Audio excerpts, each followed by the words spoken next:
کارشناسان و تحلیلگران از حمله احتمالی کشور اسرائیل در راستای دفاع از منافع خود به حزب الله لبنان میگویند آیا اسرائیل به حزب الله لبنان حمله خواهد کرد یا نه؟ مهمان این قسمت از برنامه وضعیت قرمز نوید توبیان، تحلیلگر مسائل اسرائیل از تل‌آویو است. روزی نه چندان دور خواهم گفت اینجا آبادان است.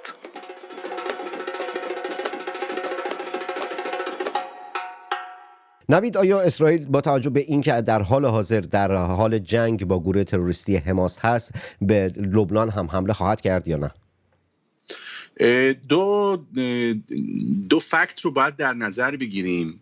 اول اینکه وزیر دفاع اسرائیل چند وقت پیش گفتش که آمادگی مقابله با دشمنان در دو جبهه و حتی بیشتر از اون رو داریم و رئیس ستاد کل ارتش بود که چند روز پیش اون هم گفت که ما فقط به قول معروف شمار کمی از توانایی رو که داریم به حزب الله نشون دادیم و حزب الله از اونها آگاهه و اگر جنگ شروع بشه حزب الله به قول معروف ضربه شست ما رو خواهد دید و خواهد چشید.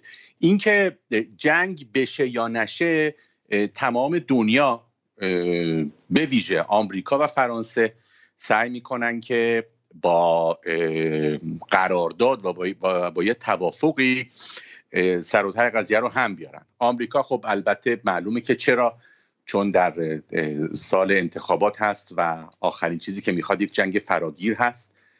با توجه به اینکه رئیس ستاد کل ارتش هم چند وقت پیش گفته که اگر جنگی میان اسرائیل و حزب الله در بگیره آمریکا مشکلاتی خواهد داشت برای دفاع همه جانبه از اسرائیل و این به خاطر اینه که آمریکا و این بستگی به حزب دموکرات یا حزب جمهوری‌خواه نداره، هیچ وقت نمیخواد که، یعنی اگر مجبور نباشه هیچ وقت نمیخواد که سربازای خودش رو به مناطق جنگی بفرسته. اصطلاح boots on the ground یعنی سربازایی که بیان و در یک منطقه حضور پیدا بکنن.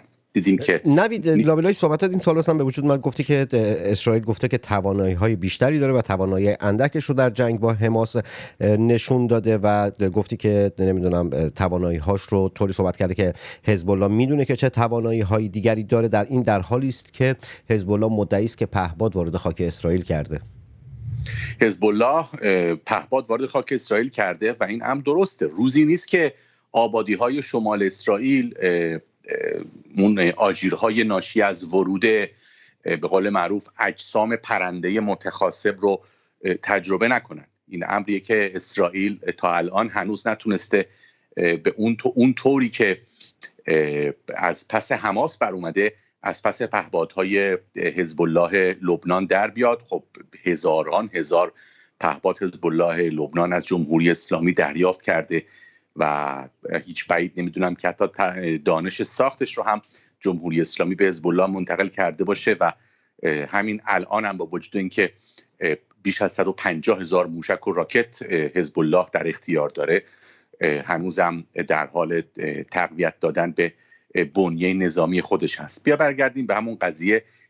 گفتم آمریکا نمیخواد، فرانسه هم نمیخواد به خاطر اون منافع دیرینه‌ای که در لبنان داره. میدونی تا چند سال پیش و حتی همین الانش هم مسیحیان لبنان تحت الحمایه فرانسه بودن. اگه به خاطر داشته باشن دوستان، وقتی که جنگ جهانی اول تموم شد و خاورمیانه به مناطق تحت نفوذ ابرقدرت‌های اون موقع تقسیم شد، لبنان تحت نفوذ فرانسه بود، لبنان و سوریه البته.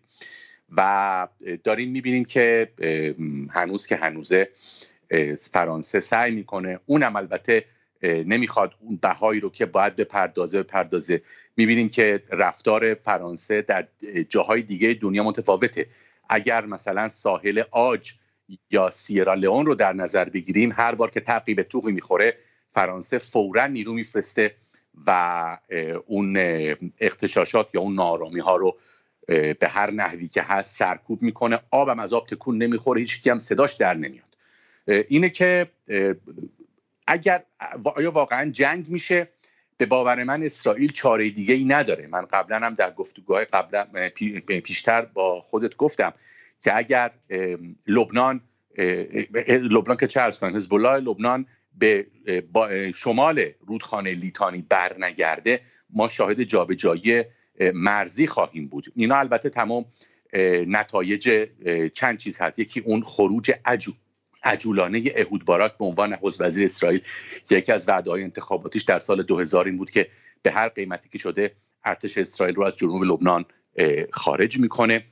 و علت دومش هم اون چند دستگی هایی هست که در لبنان با وجود اینکه شیعیان اونجا خب حرفی برای گفتن دارن، نمیدونم الان به 50% از جمعیت رسیدن، ولی دست کم 40% هستن. در این چندین سال اخیر یا در این چند دهه اخیر شاهد کاهش روزافزون جمعیت مسیحی لبنان بودیم که خیلی از اونها ترجیح دادن به جای موندن در خاک خودشون و دفاع از میهنشون به همه جای دنیا مهاجرت بکنن. نوید، اشاره به شیعیان لبنان کردید. حزب الله فکر میکنید چقدر در بین سیاست، یعنی در سیاست لبنان و بین مردم لبنان مشروعیت داره و مردم بهش باور دارند؟ خیلی اینو منتشر نمی کنن، چون من به باور من هر جا که نزاع یا دعوایی در دنیا هست، به قول معروف no Jews no news. اگر دست اسرائیل تو کار نباشه یا یهودیان، هیچ ککش هم نمیگزه که فلانی اینو بکشه یا اونو بکشه یا اونو قتل عام بکنه. شاهد قتل عام 1 میلیون آفریقایی در نزاع بین رواندا و بوروندی بودیم و دیدیم که دنیا حتی لب تر نکرد. فقط بعد از 2 هفته قتل عام ابراز تأسف کردن. دیدیم که سازمان مللی که ادعای حفاظت از صلح رو داشت، وقتی خبر رسید که هوتوها میخوان بیان و توتسی ها رو قتل عام بکنن، تمام ناظرای خودش رو از اونجا جمع کرد و به کشورهای مبدأ خودشون برگردون و گذاشت که اون 2 نفر واقعا حمام خون به راه بندازن و هزاران هزار نمونه دیگه. ولی خب وقتی که صحبت از اسرائیل، همون دوباره گرایش‌های چپ یا اسلام افراطی به قول معروف مطرح میشه که نمیدونم اسرائیل قصد فتح دنیا رو داره، همون اتهامات بی اساسی که در پروتکل‌های دانشوران صهیون به یهودی‌ها زده میشه. خب نوید، الان سوالی که به وجود میاد اینه که خب میگه که اسرائیل چاره‌ای به جز حمله کردن به حزب الله لبنان نداره. تصور میکنین که مستقیم خودش وارد جنگ خواهد شد یا اینکه میاد نیروهای سیاسی مستقر در لبنان که مخالف حزب الله هستند رو مسلح میکنه و به واسطه اونها تلاش میکنه که حزب الله رو از بین ببره؟ اسرائیل یه تجربه سختی داره و اون بعد از حملات پی در پی سازمان آزادی فلسطین به رهبری یاسر عرفات در اون زمان که باعث بروز جنگ بین اسرائیل و لبنان شد در سال 1982 و ورود اسرائیل به خاک لبنان، اسرائیل در اون موقع از مسیحیای مارونی حمایت میکرد و وقتی که بشیر جمیل به ریاست جمهوری لبنان انتخاب شد، پیمان صلحی میان اسرائیل و لبنان امضا شد، ولی دیدیم که شیعیان لبنان بشیر جمیل رو ترور کردند و مسیحیای لبنان که همون فالانژ ها بودن در واکنش اون حمام خون رو در اردوگاه‌های صبرا و شتیلا به راه انداختن و همه کاسوکوزه ها دوباره بر سر اسرائیل شکست. اون کمیسیون حقیقتیابی که بعد از قتل عام صبرا و شتیلا تشکیل شد، اریل شارون وزیر وقت دفاع رو که هیچ اطلاعی از این امر نداشت به عنوان وزیر مسئول هماهنگی با فالانژ ها مسئول شناخت و اون رو مجبور به استعفا کرد. اینه که مسیحی ها قابل اعتماد نیستن. تنها چیزی که امکان داره اینه که ابرقدرت ها زوری بزنن که من فکر نمی کنم زوری بزنن. ما قطعنامه 1701 شورای امنیت رو داریم که بر اساس این قطعنامه که بعد از جنگ 2006 میان اسرائیل و حزب الله لبنان به تصویب شورای امنیت رسید، حزب الله لبنان مجبوره که خلع سلاح بشه، ولی دیدیم که بعداً جمهوری اسلامی همچنان حزب الله لبنان رو حتی از قبل هم مجهزتر و مرگبارتر کرد. خب در به موازات این صحبت هایی که داریم میکنیم و حمله احتمالی که اسرائیل به لبنان خواهد کرد، در مورد ایران اندکی صحبت بکنیم. اسرائیل الان در یک جنگ قطعی با گروه تروریستی حماس هست، یک جنگ احتمالی خواهد داشت با لبنان که برخی از تحلیلگران و مقامات نظامی امریکا گفتن در صورت شروع جنگ بین کشور اسرائیل و حزب الله لبنان جمهوری اسلامی هم دخالت خواهد کرد. الان مردم در این چند ماهی که اسرائیل با گروه تروریستی حماس وارد جنگ شده، خب از کشور اسرائیل و از مردم اسرائیل و از دولت اسرائیل حمایت‌های خیلی چشمگیری در ایران و خارج از ایران داشتن. در تجمعاتی که در بیرون از ایران داره برگزار میشه در چند ماه گذشته، در اغلب این تجمعات که طرفداران شاهزاده رضا پهلوی و ملی گرایان دارن برپا میکنن، پرچم اسرائیل در کنار پرچم شیر خورشید ایران وجود داره. چقدر فکر میکنی کشوری و دولتی که همزمان در یک جنگ قطعی و یک جنگ احتمالی هست بخواد کنار مردم ایران بایسته، بخواد سبب سرنگونی جمهوری اسلامی بشه، و یا اینکه اصلا ملت باید نسبت به این که از اسرائیل حمایتی بشن یا اینکه برای انقلابی که داره شکل میگیره چشمشون به اسرائیل باشه، این درست هست یا نیست و اصلا اسرائیل همچین کاری خواهد کرد یا خیر؟ من چند نمونه رو میخوام برای تو بیارم و بعد به این نتیجه برسم که هیچ کس نباید این حکومت جمهوری اسلامی رو سرنگون بکنه مگر خود ملت ایران، مردم ایران. من همه شنونده‌های عزیز رو برمیگردونم به کتابی نوشته یوسی آلپر. یوسی آلپر مسئول میز ایران در موساد بود و زنده یاد شاهپور بختیار در کتابش می‌نویسه که با بلندپایگان اسرائیل و افسران موساد تماس میگیره و از اونها میخواد که روح الله خمینی رو که در فرانسه هست ترور کنن. البته بختیار همزمان با این خواهش هم از MI6 انگلیس و هم از سازمان اطلاعات آلمان و هم از CIA خواسته بود که خمینی رو ترورش بکنن. و وقتی که اون موقع ایتخاک خوفی رئیس موساد جلسه برگزار میکنه و اون موقع واقعا یوسی آلپر میگه که ما نمیدونیم که ماهیت خمینی چیه و سوا از این که آیا اسرائیل اون موقع توان انجام این امر یعنی کشتن خمینی رو داشت یا نه، جواب نمیدن به بختیار و البته بدون بعداً میفهمن که هم MI6 و هم CIA و هم آلمان ها هم جواب ندادن به شاپور بختیار.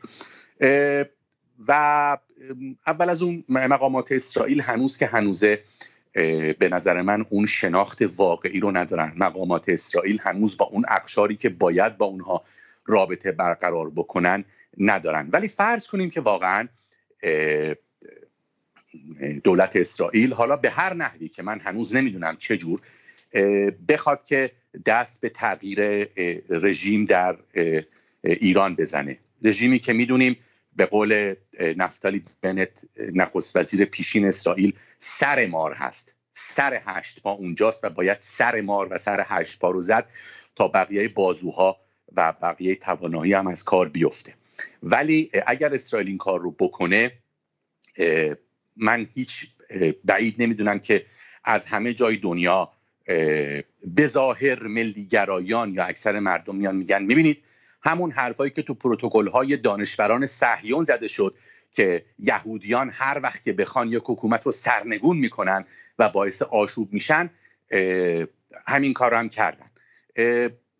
حکومتی که به وسیله نیروهای خارجی سرنگون بشه، حکومت جدیدی که بیاد فاقد مشروعیته. خود مردم داخل ایران باید این کار رو بکنن. یک نمونهش رو حتی من میخوام، البته نمونه جزئیه ولی خب مشتی نمونه خرواره. شارل دگول که رهبر پارتیزان‌های فرانسه و نیروهای مقاومت فرانسه بود، به همراه متفقین وارد پاریس شد بعد از شکست دادن آلمان نازی. یعنی واقعا طوری نشون دادن که فرانسوی ها بودن که اول وارد شدن. اگر کسی غیر از خود مردم ایران و حتی شاهزاده رضا پهلوی در دیداری که در اسرائیل داشت گفت که ما از هیچ کس به ویژه از مردم اسرائیل تقاضای کمک برای براندازی نداریم. وظیفه مردم اسرائیل، وظیفه دولت اسرائیل اینه که صدای مردم ایران در سراسر جهان باشن، صداهایی رو که در داخل و خارج ایران به حمایت از جنبش‌های مردمی و برای سرنگونی نظام هست، اونها رو پژواک بدن و اونها رو به گوش جهانیان برسونن. همین به نظر من کافی خواهد بود. صحبت پایانی چیزی داری نوید؟ جنگ، ببین، حزب الله به مراتب توانمندتر و قوی‌تر از حماس هست. من حتی جای خوندم، استاد دانشگاه پیشینم موشه شارون که پیشنهاد میکنم کتاب‌ها و پژوهش‌های اون رو حتما همه مطالعه بکنن، کسایی که واقعا به تاریخ اسلام و خاورمیانه علاقه دارن. خودش شاگرد برنارد لوئیس بود و من افتخار داشتم که چند سال حتی دستیار اون در دانشگاه باشم. در مصاحبه گفته بود که هیچ بعید نمیدونه که جمهوری اسلامی ایران حماس رو وادار کرده یا تحریکش کرده که به اسرائیل حمله بکنه تا اسرائیل در نتیجه این حمله حماس رو از بین ببره و یک رقیب سنی جمهوری شیعه اسلامی از بین بره. و گفت من شواهدی دارم که میتونم ثابت کنم که واقعا این امر درسته.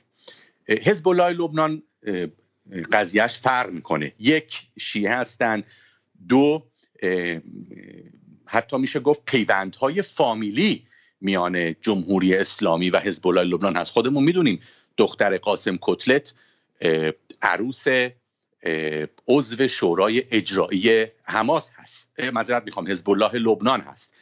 و سید علی خیلی براش مهمتره که نصرالله چی میخوره، چی میپوشه، آیا عطسه کرده یا باد معده ازش خارج شده، تا اینکه به داد مردم ایران و جوانای ایران برسه.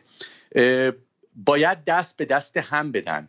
اروپا ظاهرا هنوز که هنوزه خطر جمهوری اسلامی رو حس نکرده و امیدوارم دیر نشه وقتی که اروپا بیدار بشه و ببینه که چه فاجعه‌ای در خاک خودش به خاطر نفوذ اسلامگرایان افراطی برپا شده. همونطور که نوید گفت و اشاره کرد به سخنان شاهزاده رضا پهلوی در اسرائیل، من هم به عنوان یک شهروند، به عنوان یک روزنامه‌نگار بر این باور هستم که انقلاب رو ما ملت ایران باید رقم بزنیم و از قدرت‌های جهانی و از سیاستمداران جهان فقط باید کمک بگیریم. انقلابی که اونها برای ما رقم بزنند بدون تردید اون رهبرسازی‌هایی که دارن میکنن یا افرادی که منافع اونها رو دنبال میکنن در رأس امور خواهند گذاشت. ما به فردای ایران باید فکر کنیم، به منافع ملی خودمون باید فکر کنیم. هر کشوری، هر حکومتی، هر دولتی فقط به منافع خودش فکر میکنه. ما ملت ایران باید به فردای ایرانمون فکر کنیم. در نتیجه حمایت از اسرائیل خیلی خوب است، حمایت از کشور اسرائیل خیلی انسانی است، خیلی بجاست، اما اسرائیل فقط میتونه یک کمک کننده به ما ملت ایران باشه و اصل کار رو و تمام کار رو ما ایرانیان باید انجام بدیم. و باز تاکید میکنم از قدرت‌های جهانی، قدرت‌های سیاسی و از غرب فقط باید کمک بگیریم. اونها قرار نیست برای من و توی ایرانی انقلاب کنن، اونها به فکر من و توی ایرانی نیستند. لایک کنید، کامنت بذارید، در سوشال مدیای خودتون به اشتراک بگذارید. اونایی که در خارج از کشور هستن پایین سوپر چت و تانکس رو میتونن بزنن و از مجله تصویری سینما رکس میتونن حمایت کنن. کسانی که از طریق پیپال میخوان کمک کنن در اینستاگرام و توییتر میتونن دایرکت بدن تا مشخصات پیپال رو بهشون بدم. ملت شریف ایران درد و بلاتون به جونم. ملت شریف ایران بی قضا بلا باشید. ملت شریف ایران مرواتون به همه روز جنگ زده. تک تک شما محمد تنگستانی هستم، شاعر و روزنامه نویسی که به زودی زود در شهر خودش آبادان و کشور خودش ایران برای شما برنامه خواهد ساخت و در ابتدای هر برنامه خواهد گفت اینجا آبادان است. علامتی که همتون میشنوید اعلام خطر یا وضعیت قرمز است. و معنی و مفهوم آن این است که حمله هوایی انجام خواهد شد. محل کار خود را ترک و به پناهگاه بروید.